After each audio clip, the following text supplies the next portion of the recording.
गांधी जयंती रे बीजेडी जनसंपर्क पदयात्रा शुभारंभ। पवित्र गांधी जयंती अवसर में सारा ओडिशा रे विजु जनता दल जनसंपर्क पदयात्रा आरंभ होईछि। एही परिप्रेक्षी रे मयूरभंज जिला मोरडा निर्वाचन मंडली मोरडा ब्लॉक चित्तला शीर्षापाल छकटारू यार शुभारंभ करिसेंति मोरडा विधायक राजकिशोर दास।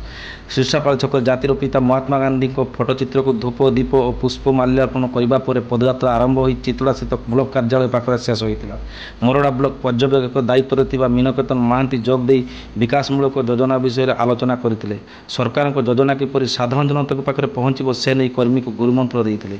उक्त पदयात्रा वरिष्ठ नेता मणि कुमार जेना, बीजेडी महिला सभानेत्री दीप्तिलता मिश्र, प्रीतिनंदा कानून, मिशन शक्ति जिला सभापति विष्णुप्रिया दास, विद्युत बेहरा, विजु जनता दल ब्लॉक सभापति जयप्रकाश राउल, ब्लॉक अध्यक्ष पीतनाथ सोरेन, वरिष्ठ बीजेडी नेता अमूल्य दास, जिला परिषद सभ्य अभिराम भोई और मीनाक्षी सोरेन, बीजेडी ब्लॉक युव सभापति समीर बेहरा, पिंटू नायक, मोरडा पंचायत सभापति केशव बारिक सहित अनेक आगधाड़ी नेता उपस्थित रही बीजेडी सरकार जनहितकर योजना विषय में वक्तव्य जनसाधारण को अवगत कराइले। यही कार्यक्रम में मोरडा ब्लॉक शताधिक कर्मी उपस्थित रही कार्यक्रम को परिचालना करते।